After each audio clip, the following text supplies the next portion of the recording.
Hello and welcome yet again to another episode of Cards and Cardboard. Now, last week we put up the little review for Castilian, and as promised, I've come back with you today with our final journey through the Oniverse right now, Onirim. Onirim is a card game in which you are kind of cycling through this deck of cards as efficiently as possible. The theme of the game is pretty unique in the sense that you are stuck in a nightmare and you have to travel through these various locations to find doors to get out of your nightmare and go to whatever dream realm that Onirim is. So the way they abstract that is that there's a deck of cards with uneven suits, a mixture of dream cards, as they call them, dreams and nightmares, as well as a bunch of location cards for each of the areas that you're trying to get through. And each of these location cards are like their own suit, and they have a mixed number of symbols in there which need to be played in a certain order and a certain way, and other certain conditions need to come up in order to actually progress through the game. I'll kind of get into that in the final thoughts a bit more and in the box. Just right now, know that this is the second edition of the game. There was a first edition. I was unlucky enough to miss out on it the first time around, so I was grateful to get a second edition copy. And I can tell you what, based on the comparison, what I've seen, this is definitely the definitive version to get. So make sure if you're going out there that you look for the second edition. So just another hold up of the box there. Onirim second edition, the big box. I am Batbox. No, actually, this is the inside of Onirim here, as you can see. It has actually got this Sylveon Castilian little fold-out thing, just like the those games. However, this one has the nifty little addition of a slide-in rulebook here. So you've got your base game rules in here and your expansion rules in this one, which cover all of the expansion cards. Now I have mine separated out into two different stacks with the expansions here and the base game here. Depending on how you feel about it, some people might leave some of the expansion stuff shuffled in, so I assume that's why they're that deep. So we're going to go ahead and show you some of the cards here. And just so you know, they did include, yes, another little plastic minion guy who's here to torment you or to help you out, depending on what game mode you use. I really don't know, personally, because I haven't really gotten around to that expansion yet, unfortunately. So here's your basic game of Onirim. It's a bunch of cards here. You've got various types. You've got these doors that you're trying to acquire. There's 8 of these, 2 in each color. You've got your red, blue, tan, and green cards in different suits, or these are the different suits, and these are also denoted with different symbols in their corners.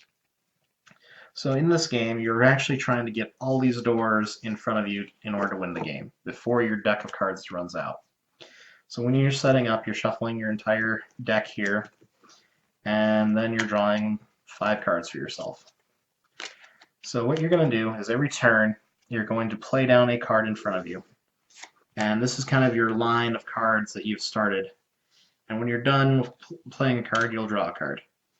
Now, ideally, what you're going to do is you're eventually going to draw enough cards and play enough where you're going to get 3 cards of one color with interchanging symbols.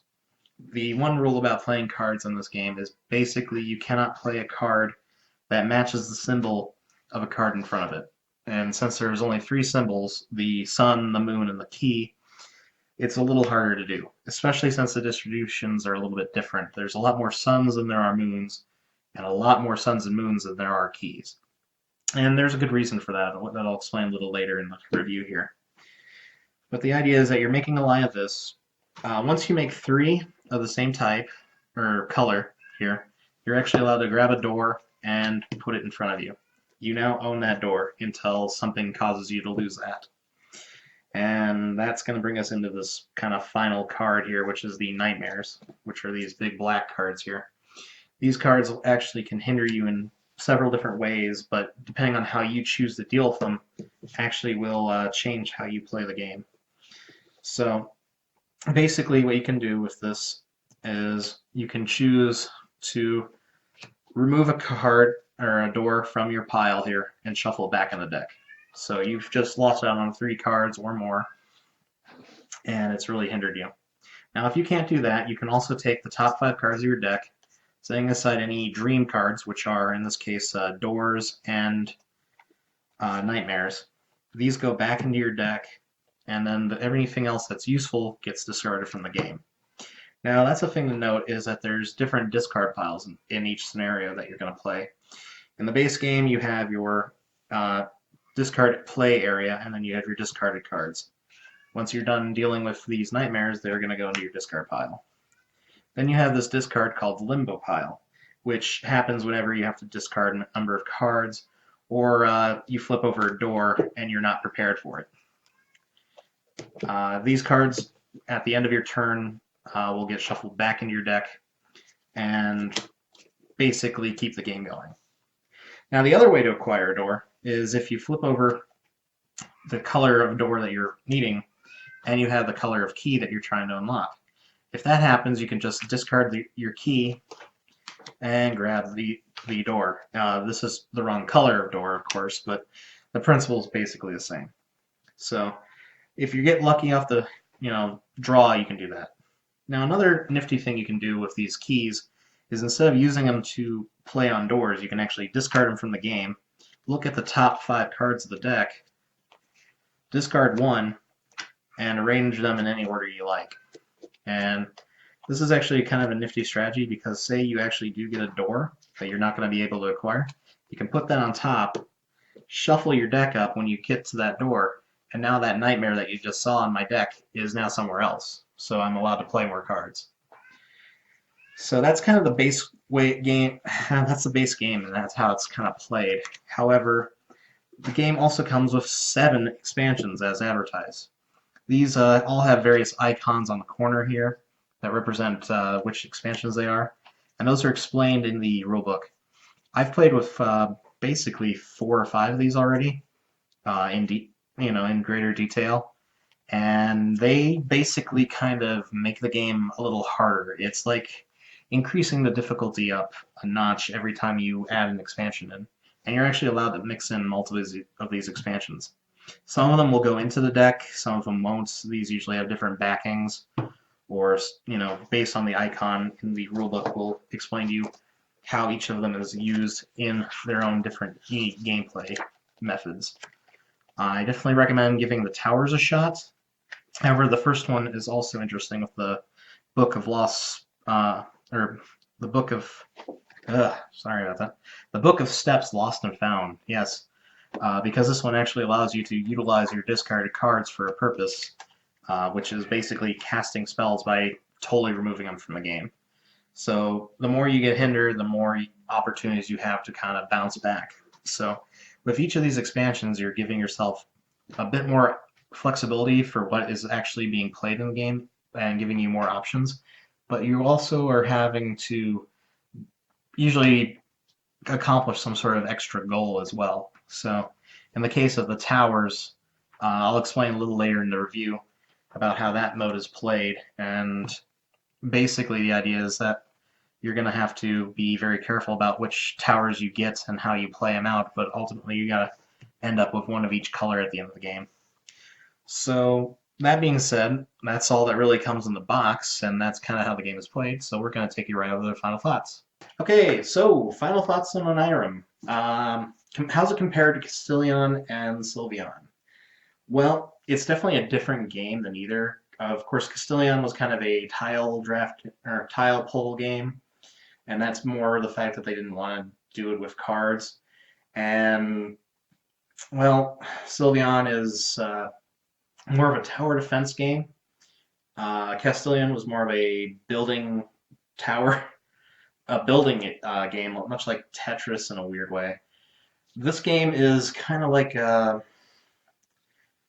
well, it's a strategy game like Pandemic almost. It's not quite cooperative in experience. You can play the 2-player game, but these games are kind of sideline designed as a 2-player experience. They're mainly a solo experience. Compared to Friday and stuff like this game does kind of give you options from the get-go and will punish you if you don't play cards right or figure out the best way to deal with the bad cards. So that's kind of a unique way of approaching this. Now, one of the hard parts is understanding the fact that there's tons of expansions for this game in the box, and then like 2 more expansions that you can get as promotions from Z-Man Games. So you're looking at a total of almost 10 different expansions here. I think it adds up right now to 7, but I'm pretty sure in time it probably is like 10 when you mix and match some of these together, and each one of them is going to give you a unique, very unique, different game when you play, and increase the difficulty of the base game significantly. So keep that in mind.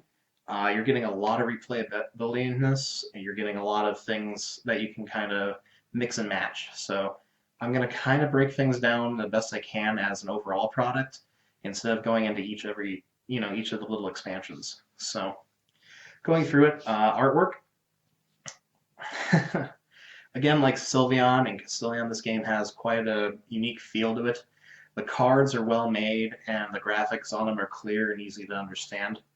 However, it would be kind of nice maybe if the doors had maybe like an icon on them, but I can understand that because you have the lack of an icon, which is the best way to represent the doors and the dreams and stuff like that, so that way they're easy to see. Not to mention all the expansion stuff all has the icon in the corner of it, so you know how to separate them out and kind of mix and match them if you want. So artwork is pretty solid. I mean, I wish the icons were maybe slightly bigger, so that's the only reason I'm going to give this a 9. Because I love the way the game looks. The rule book is laid out fairly well, and everything matches the theme of this kind of wispy story telling game. So going down to components, well, inside this box you've got the little molded plastic guy and a bunch of cards and a nice little insert for him. However, being that this is a card game, over time you're gonna start chipping away at those card sides a little bit, maybe able to cheat a little bit and see which cards are coming ahead. Uh, Unfortunately, the box is with the insert is not going to be able to hold all your cards sleeved. However, I've heard from experience that you're able to sleeve this game and still fit in the box if you manage to ditch the insert. So keep that in mind as a possible idea. Much like Sylveon, you're going to be kind of competing whether you want to increase your replay value by, making this $25 game last longer through sleeving, or if you're just going to play it like 100 odd times and then just go out and buy a new copy. But considering the Oniverse a little bit, there might not be new printing or something in the future. You can never tell because games like this are very select. So I would still probably sleeve mine in time, and I highly recommend people do that as well. So component quality, we got to go into the various things. The box is a very nice box. It's very solid. The rulebook is very well written, and it actually folds up into 2 little things that the base game and each of the expansions, and you can kind of pull those rules out fairly easily, nice and well laid out. The cardstock itself is nothing to be squeamish at. It's very good cardstock. However, with the black printing, it does have that issue where the borders, if they get chipped at all, they're very much more noticeable because then they're white. However, a Sharpie will fix that, and then maybe later on sleeving. So keep that in mind later on. My only little tiny gripe with the components is actually the fact that the little incubus thing, the other pieces, the Menace and the Ravage, both had like little molded out eyes on them. This one actually just has the eyes printed on. So that's just the tiniest little bit of concern on my part because I like that kind of thing in a game, that uniform feel. However, this kind of messes with it just a little bit. That's really a very minor personal issue. So we're going to give the component quality, a solid 8. Again, you're going to want to maybe sleeve these cards in time, and the insert's going to hinder that a little bit. So, however, the thing that really got to me the most was, for some reason, the Sylveon box had kind of a fuzzy insert for its plastic, which was very unique considering it with the nature feel. This one's got kind of just that plastic, and it felt like maybe this game was a little maybe less produced in some weird way, I want to say, but still the production quality is still really great. I can't deny that. Whew. So that brings us down to mechanics. I've played a few of the expansions already, and I've delved into the basic game like, well, let's just say I didn't do so well the first few times because I didn't know any good strategies and I had to build up on that. Not to mention, I did mess up a few of the rules because some of them were not quite as laid out as well as I thought, or I maybe skipped them. You have to be very careful when reading these rule books and being very precise because you will miss little nuanced rules that will really change the game. So, in this case, Castilian had a little rule where you could discard the traitor tiles and do it without effect if you had little ones. In Onirim's case, this one had a very particular little rule about how you use keys and then also the ability to kind of play down cards and the fact that there's two ways to get these doors, and that's the playing the key from your hand when one comes up, or playing three cards of the same color in a row. Of course, you got to deal with the fact that those symbols can't match, so that does become a little harder. But it is probably the easiest way to actually get the doors, in my opinion. So, after playing with a few of the expansions, each one of them gives a unique little rule to them, and I haven't tried mixing and matching as much as I would like to, but I can't wait to actually try it. So, before I go too long in this review, I definitely say give each of them a try. I can't rank them at this time. I know that a few other people out there have probably some rankings or some favorites that they like, so definitely check out the Board Game Geek forums for that. So, replay factor. The game is vastly replayable. Like many other solo games, this game's going to kind of give you some easy mode stuff, some hard mode stuff, and some really hard mode stuff as you kind of build up on it. The expansions are a great idea because each of them has a unique set of goals or different win conditions, both limiting the player as well as giving them more options to choose from in a sense. So, for example, like the Towers one, the Towers expansion allows you to mixing these towers in your thing, and in order to win the game, you actually have to have one of each of these towers as well as all of the doors. And that kind of is a great little expansion because it allows you to discard these towers and use them almost like you would for a key for that whole divine intervention thing or insight, as I call it. And that's really going to help you out because it helps you see what's coming ahead and it gives you more options, but you still have to have all these towers out at the end, and you only have 3 of those towers of each color in your deck, so you got to worry about that a bit more. And not to mention they can still get discarded whenever these nightmares come up and ruin everything for you. I mean, I tried some of the other expansions. That one probably by far is like my favorite right off the gate because, again, I love games that give you more options for the replayability and increase the difficulty ever so slightly, but don't really change up many of the rules. Uh, the Towers was probably the easiest one to pick up and understand, so I'm going to be probably looking at some of the other expansions here, seeing which ones blend well with that one, and maybe try mixing them up. So replay factor is definitely high up there. I got to give that a solid 9. The base game is going to be very samey after a while, and that's one reason why I give it a little hit, because you're going to be playing that base game pretty much exclusively for most of it. But with each of these expansions, it's going to spice it up a little bit, and that base game will be changed pretty radically, giving you other ways to complete goals or things that you need to acquire or complete before doing those goals. So it's definitely a neat challenge. I definitely recommend trying all of them when you get the chance if you decide to pick up this product.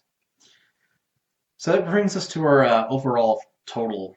Now, in the Onirim sense here, I'm going to say this is kind of it's a pleasant dream. It's a very good dream. It's not quite your best dream you'll ever have. You know, you're flying around and doing anything you want. This is a game where you are in just kind of this really nice place, you know, cloud 9, but not quite 9. I'm going to give it an 8. That's a kind of a roundabout way of saying it.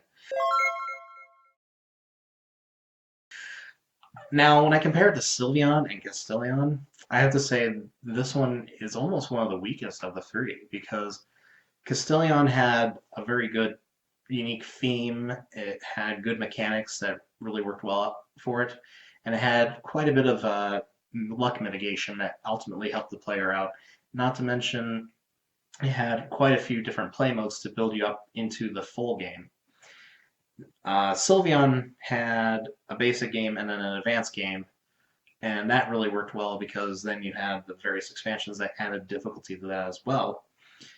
This game, it starts you off the base game, and that's what you're usually going to play most of the time, and then you have a bunch of expansions to throw in there. So you can call those kind of the advanced game, but ultimately you're still kind of playing the same game, and it is very much it's rough on you. Like if you don't grasp the base game well enough, you're going to have difficulties with the expansion content. Whereas with Sylveon and Castilion, you could always roll back, relearn some of these lessons, and teach it to new people a little bit easier if you decided to go two-player. With Onirim, it's a little harder to do.